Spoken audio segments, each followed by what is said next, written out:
Welcome now to section 7, Principles of Flight. And in this section we're going to look at the glide angle, the ratio of forces or the ratio of speeds of the glider, the polar curve. We'll look at the best glide angle, the effect of wind and the effect of sinking air, flying for speed and flying for distance and the difference between the two, the MacReady ring and how to use the MacReady ring. So first let's look at what we mean by the best glide angle. The best glide angle, you'll often hear people describe it as the best LD, which is quite correct, and that's the lift drag ratio. And you can see on the diagram on the left hand side that the lift is acting at 90 degrees to the glide path and drag is acting parallel to the glide path, and the angle between the lift and the drag is identical to the angle of the glide path to the horizontal. So, and if you look at the diagram on the right hand side, you can see this translated into speeds. So the velocity along the glide path of the glider is shown as v, and the descent rate is shown as vs, and the glide angle is the ratio between those two speeds, so v divided by vs. And if we superimpose these two graphs, you can see now that the glide angle varies with speed. So if we increase speed, we reduce the glide angle and vice versa. We can plot these differences in sink rate with speed on a curve, and you can see the polar curve on the left hand diagram showing the sink rate and how it changes with speed. And notice it's a sort of upside down hockey stick, if you like. It's got a lower point rising up to the peak and then descending again, and that's how the sink rate varies with speed. Each glider has its own polar curve. The flatter the polar curve, probably you'll find the more expensive the glider. An example of a published polar curve is shown on the right hand diagram, and that's for a K13. You notice it has two curves on it, one representing the single seat maximum weights and the second curve, the lower one, representing the two seat weights on the polar curve. From the polar curve we can work out the minimum sinking speed. So if we just go down and produce a tangent line horizontally to the curve, at some point it meets the polar curve, and at this point we get a sink rate, in the example shown here 1.3 knots, and along the airspeed axis we can pick off the speed, in this case 48 knots. So, and this is all of course in still air. It's the slowest rate of descent and the longest duration, so the longest time possible in the air. If we divide the 46 knots by the sink rate of 1.3, we produce a LD, lift drag ratio, of 35:1. But of course we have to consider other factors. So we have wind and we have sink and lift, and first of all we'll look at wind. If we have a tailwind, the glide performance is improved because the ground speed is improved. So for every minute we travel a greater distance across the ground for the same loss in height. So that's the effect of a tailwind, and the effect of a headwind is the ground speed is reduced and the LD is made worse, I mean, in those situations we need to fly faster to find the best glide speed. And again, if we take the polar curve and extend the horizontal line, we can pick off a point that represents the wind strength from the axis to, so let's suppose that's 10 knots, for instance. We can put that point on the line. We can then draw a tangent to the curve, not from the origin, but from that 10 knot mark, and we'll get a new position, the best glide with that tailwind. Equally, if we have a headwind, if we put the start point for our tangent line along the axis to the right, the amount equivalent to the wind strength, then we produce put the line in there, we produce a new best glide for that headwind.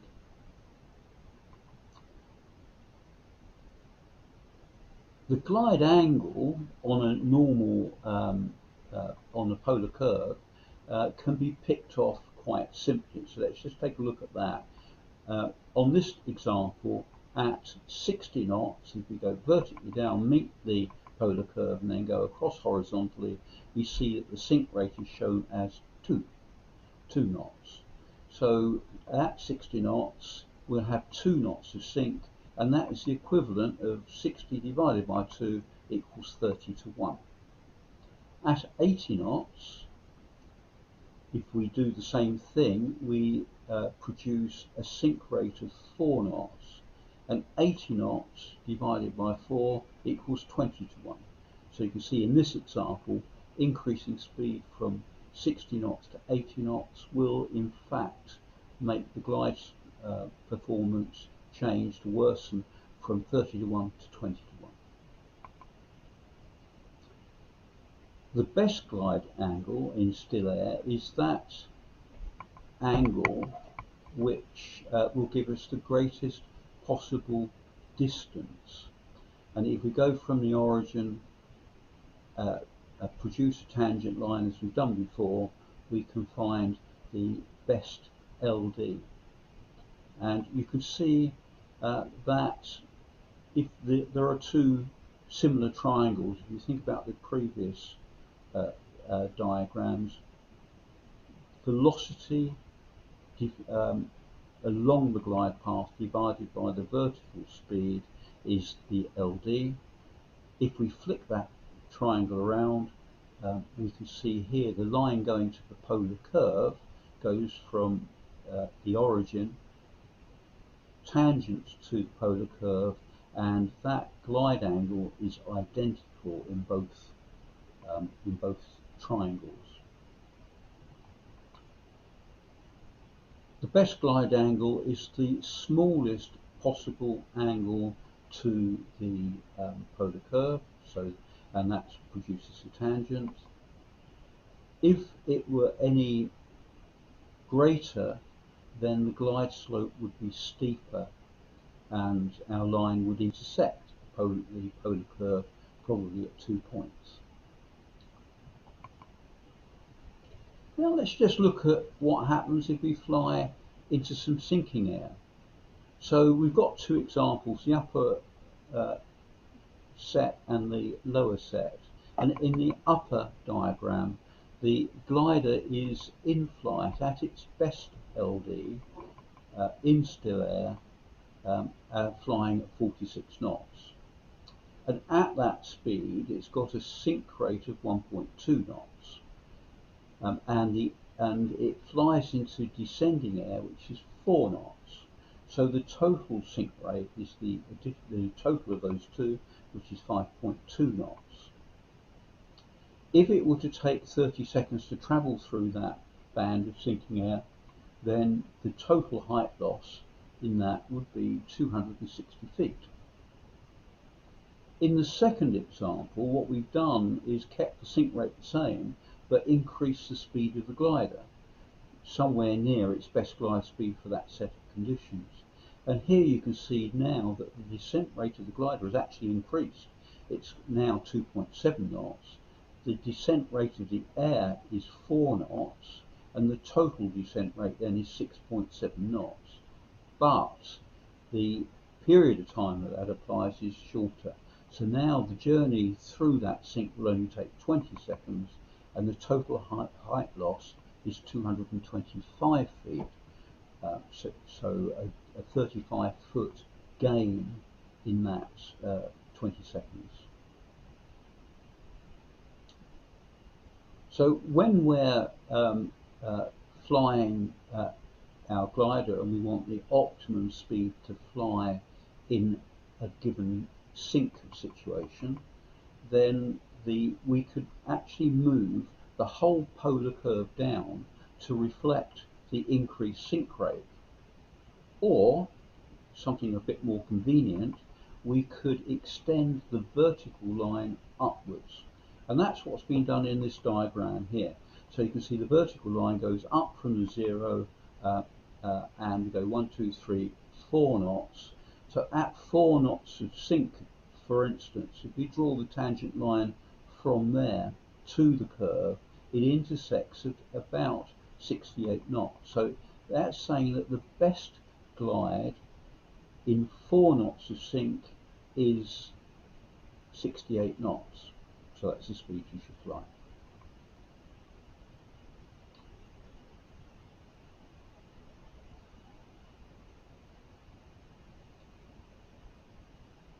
If we're flying for speed, which is a slightly different thing, so we want to actually maximize the speed, the average speed during the flight, and shorten the total time of the flight, because we're racing, we want to win the race.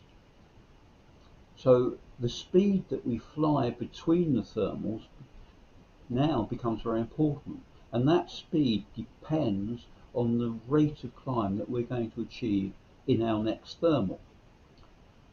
So if we expect our next thermal, for instance, to be 2 knots, then the speed to fly can be worked out in a similar way as before. So we can extend the vertical axis on our graph, start a liner, in this case 2 knots, because that's the strength of the thermal we expect, and draw a tangent line. And in this case we get a point at 57.5 knots for this glider in that circumstance. And we could just round that up, because of course we don't fly in half knots, so we could round that up to 58. And that would be the best speed to fly for that situation.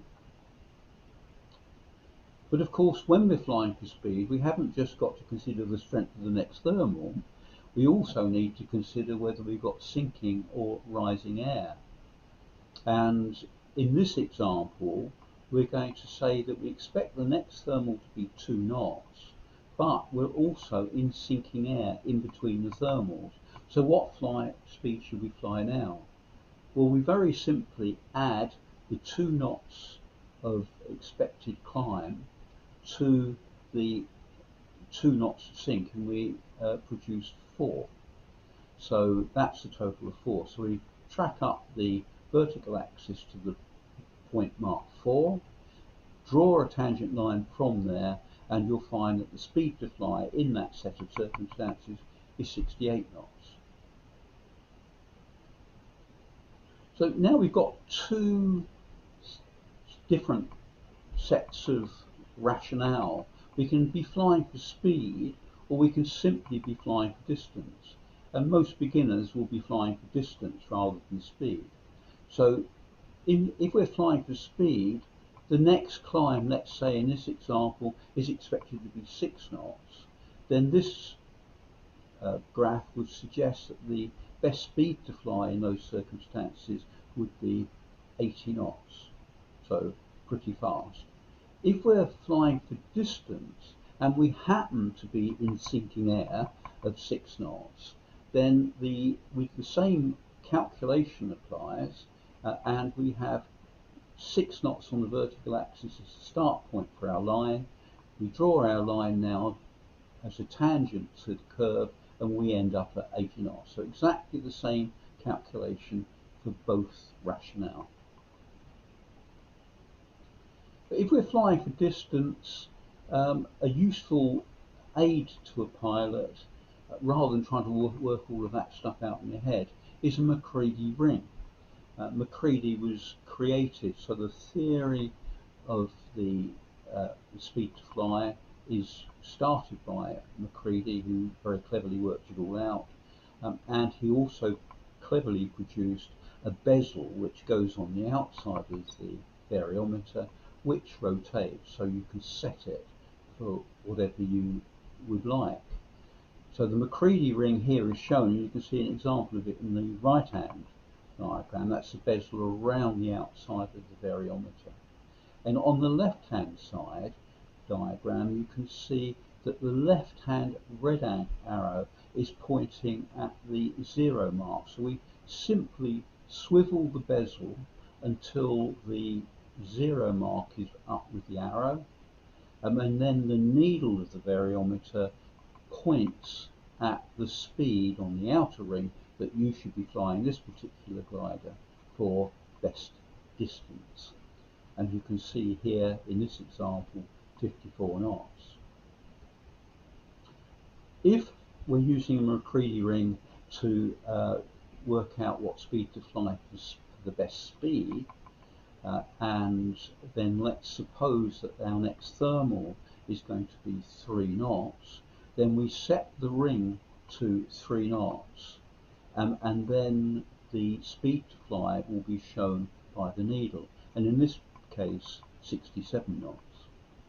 And I would suggest that in any event, MacReady theory is very pure. There's nothing incorrect about it, but there's no allowance made for how long it takes you to center in a thermal and climb up, and how much time you waste in it hanging on too long, and so on. So rather than using the best thermal strength that you're likely to see in the next thermal, I would suggest that you halve that. So instead of setting 3 knots, because you expect the thermal to be at 3 knots, I would suggest you set it at 1.5, and that will reduce the risk of you actually landing out. If you are just starting out with this, my advice would be set it to 0 to get the best distance, and don't worry too much about the speed. Now, the best speed to fly can be summarized off the polar curve by plotting all of the a series of points. So at 0 sync, if you look at the left-hand diagram, you can see that we've plotted 46 knots as the best speed to fly. And at 2 knots of sync, you can see that that now turns into 58. At 4 knots of sync, it turns into 68, and at 6 knots of sync, 80. And if we join all of these dots together, we get a graph of the best speed to fly. So quite a useful thing to have. But in practical terms now, the modern instruments will help you hugely. So the bottom left-hand diagram is an modern LX variometer, nice compact little unit, which does all of this electronically and does the sums for you. So all you need to do is put in the MacReady value, and it will do all the rest, save you that heartache. Also, you can put in the wind and so on. The bottom right-hand picture shows a John Willie calculator. So that was developed by John Williamson. You'll see them around. They're a very handy little circular slide rule, and on this you can work out the best speed to fly for a given set of circumstances, distance to go, headwind, and so on. So in summary of this section, we've looked at the glide angle, so the ratio of forces, so remember V and Vs, the ratio of speeds, the polar curve itself, the best glide angle, and the effect of wind and sinking air, and about flying for speed versus flying for distance. I've introduced the MacReady ring and covered a little bit on how to use it, and so that's it for this session, and I'll see you next time. Bye for now.